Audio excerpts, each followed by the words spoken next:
بعضی انسان‌ها فقط زندگی نمی‌کنن. اونها در تاریخ حک میشن، مثل خنجری در تاریکی. اسمشون میمونه حتی وقتی جسدشون قرن‌هاست زیر خاک پوسیده. یکی از این سایه‌ها مردی بود از سرزمین ایران. مردی که از دل ایمان قدرت ساخت و با کلمه امپراتوری‌ها رو به زانو درآورد. اسمش حسن صباح بود.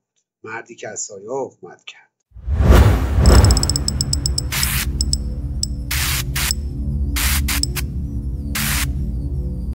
میدونی بعضی آدم‌ها از لحظه‌ای که به دنیا میان با بقیه فرق دارن. انگار دنیا یه نقشه براشون کشیده. ولی اونا تصمیم میگیرن خودشون نقشه رو عوض کنن.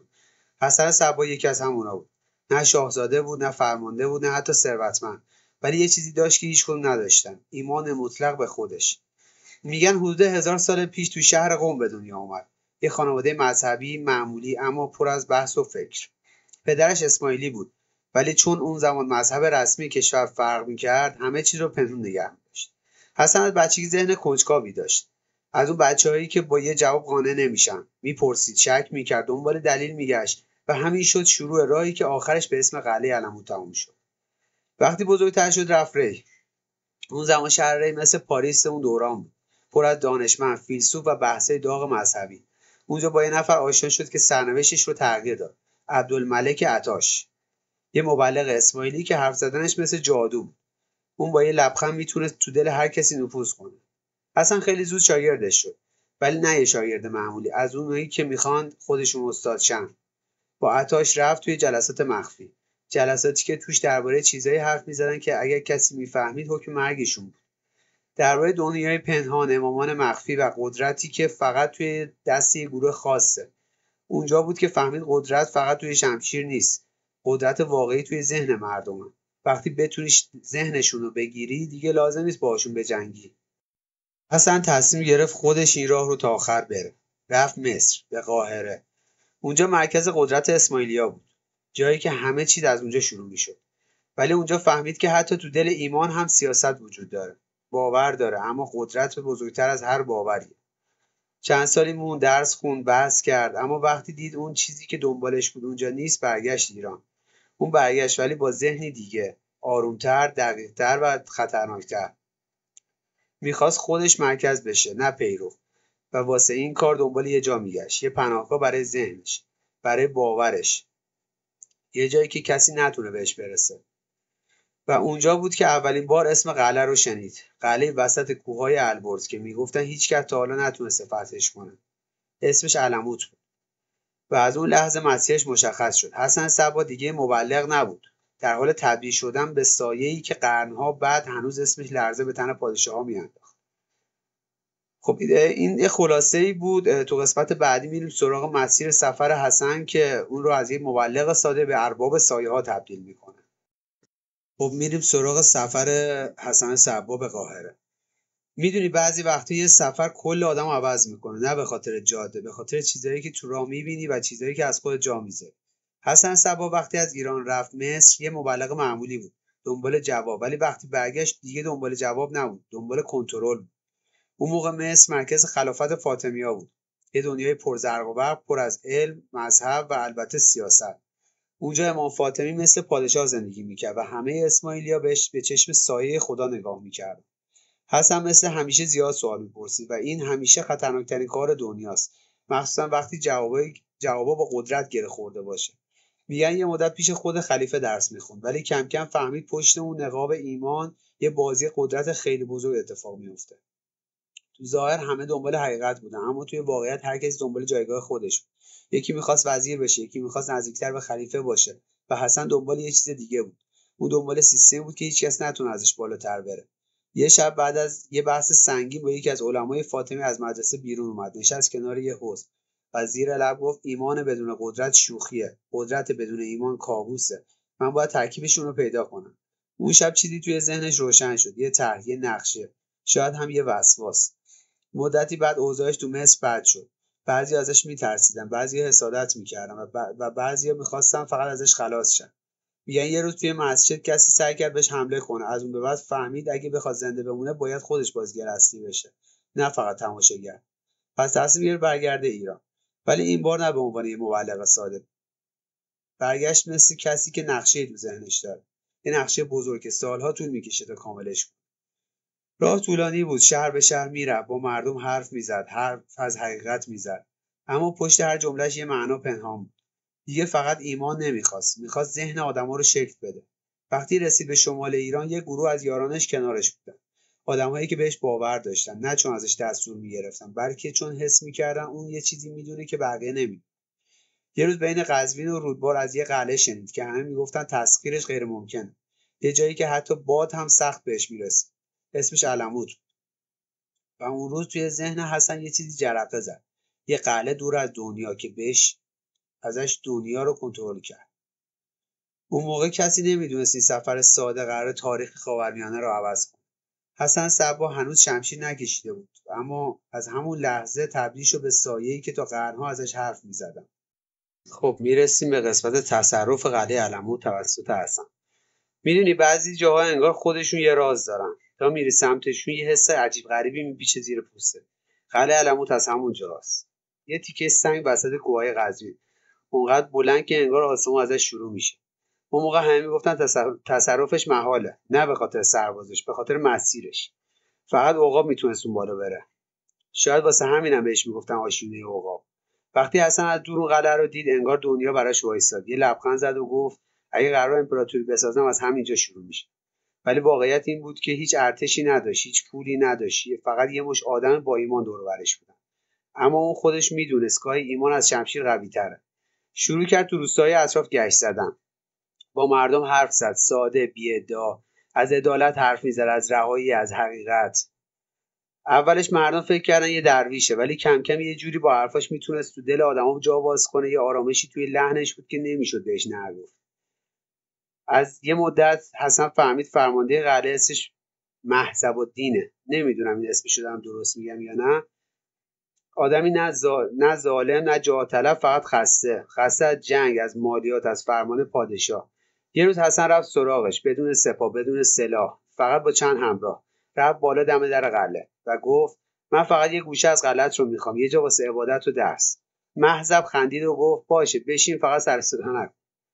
روزها گذشت. حسن کم کم با مردم قلعه رفیق شد، با نگهبان، با سرآشپز، با کارگر، با هر کسی که میتونست حرف بزنه.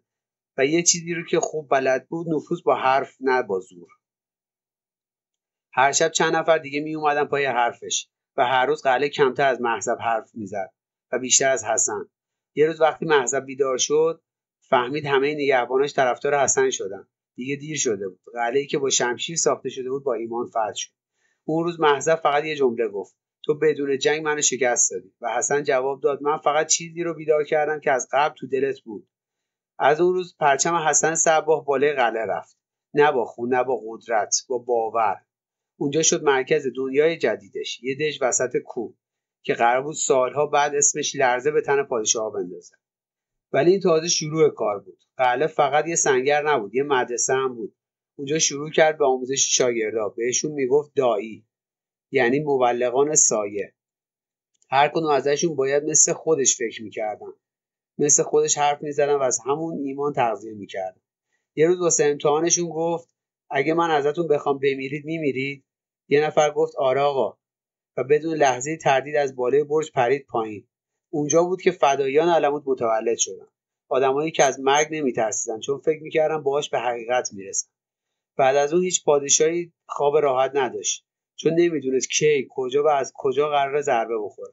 حسن لشکر نداشت، ولی ذهن همه رو تسخیر کرده بود و ذهن خطرناکترین سلاح دنیاست.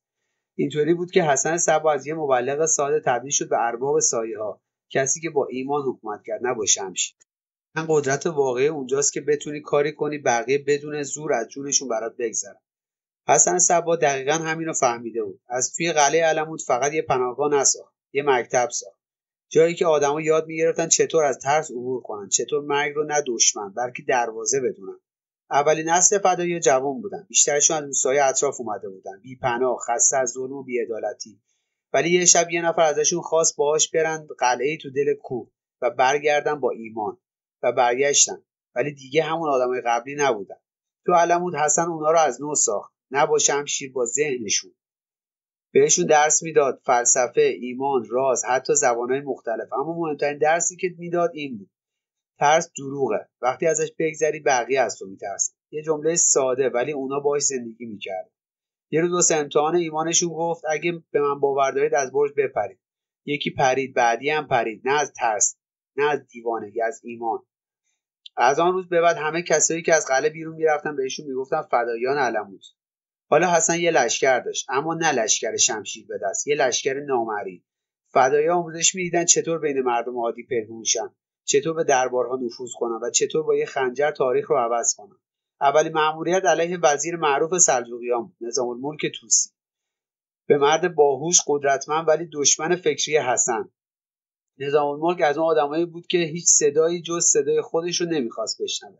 یه روز تو مسیر سفر ملکشاه یه درویش جوون نزدیک شد. کسی فکرش هم نمیکرد خطر باشه. ولی تو این لحظه با یه خنجر کوتاه همه چی تموم شد. نظام الملک کشته شد و اسم حسن صبا برای همیشه رفت تو تاریخ. اون اتفاق یه پیام داشت. هیچکس در امان نیست. پادشاه‌ها، وزیرها، فرمانده‌ها همه شب با کابوس بیدار می‌شدن. نه از ارتش حسن، از سایه فدایی‌ها. میگفتن فدایی‌ها از مرگ لذت میبرن. میگفتن قبل از مأموریت براشون باغی نشون میدادن پر از گل، شراب و زن تا باور کنن بهشت رو دیدن و اگه بمیرن دوباره برمیگردن اونجا. هیچکس نمیدونست واقعی یا فقط یه افسانه است. ولی همیشه شک کافی بود که تا ترس پخش بشه. از اون روز حسن دیگه خودش رو یه مبلغ نمید. یه پادشاه هم نبود. ولی دنیا ازش بیشتر میترسید تا از هر پادشاهی. حکومتش نه با شمشیر بلکه با ذهن اداره میشد. از توی قلعه با چند پیام میتونست کل ایران رو بلرزونه. میگن یه بار پادشاه سلجوقی براش نامه فرستاد و گفت چرا با ما دشمنی میکنی؟ و حسن فقط جواب داد ما دشمن شما نیستیم، شما دشمن خودتونید. از اونجا به بعد هیچ درباری امن نبود و علمود شد نمادی چیزی فراتر از ترور، نماد ذهنی که از سایه حکومت میکنه.